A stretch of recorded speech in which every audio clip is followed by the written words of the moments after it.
C'est l'amour qui me lève le matin. Le label a été créé en octobre 2009 avec Christophe Bartomeuf et moi-même. En fait, on a rencontré le groupe La Cafetera et Rora, donc La Cafetera Rora, et le souhait c'était de monter une boîte de production en fait autour de ce groupe qui nous plaisait.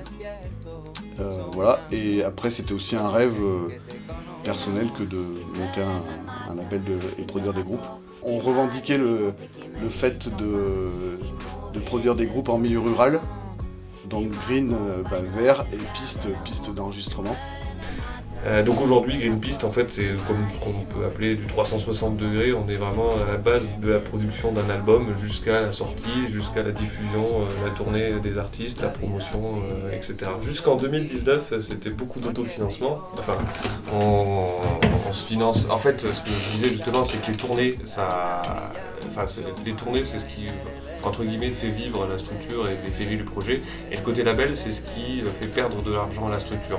Pour la création, c'est surtout pour la création d'albums qu'on a besoin de subventions, parce que là, clairement, c'est des projets qui peuvent vite coûter beaucoup d'argent et mettre beaucoup d'années à se rentabiliser. Donc sur le moment, on a besoin de financement. Sur les derniers qu'on a fait, on va être sur une fourchette entre 30 et 50 000 euros par album.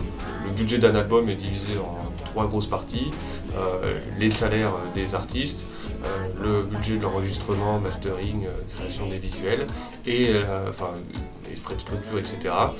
Et les frais de promotion. Je vais voir un peu les groupes de temps en temps et je limite un peu les déplacements. Alors que Mathias, lui, forcément, il est sur toutes les dates puisqu'il fait le son de La Cafetera, donc il est pour le coup, il est indispensable. C'est un peu le 7e musicien de l'équipe. Oui, en tout cas, pour ce que disait Simon tout à l'heure, il y a eu un côté foufou à la création du label, et qui plus est quand Simon est arrivé, où c'était le moteur 10 cylindres avec turbo-compresseur. Voilà, et dans des faits marquants, on a fait une tournée avec un groupe québécois qui s'appelle les Forest Boys, et ça fait partie des éléments marquants en fait dans l'histoire du label, où on s'est vraiment marré et que c'était des chouettes personnes et on s'est éclaté pendant 3 semaines, et là du coup on est parti avec Simon tous les deux avec ce groupe et c'était vraiment bien.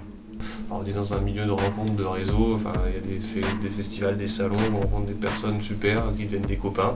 Et, pour le coup, je peux prendre l'exemple de Diamond Tour, la création de Diamond Tour. En fait, c'est des rencontres en fait, de salons dans des réseaux, des mecs avec qui on était super copains, on faisait la même chose.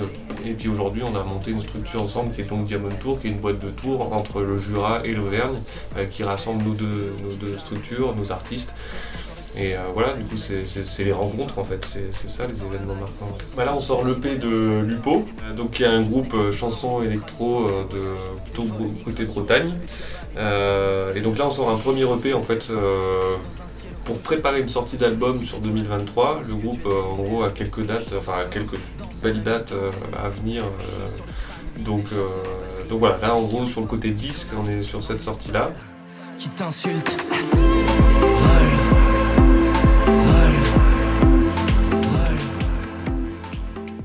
On prépare aussi une sortie d'album pour An Eagle in Your Mind.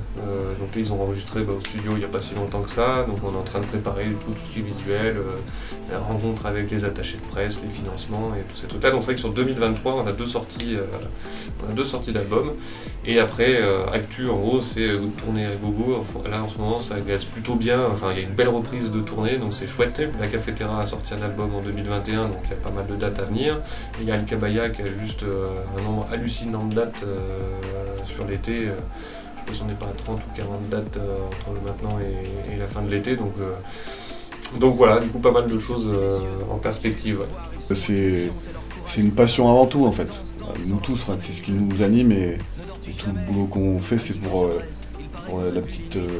Alors on court pas après les lauriers, où il faut rester lucide, et que la réussite elle est minime en fait. Et puis voilà. Mais en tout cas, on est heureux aujourd'hui de gagner notre vie avec un métier passion, quoi. Ouais, c'est ce que j'allais dire, en fait la réussite elle est là, c'est-à-dire qu'on vit de notre passion, on arrive à faire vivre des gens de leur passion, et ça c'est juste génial en fait.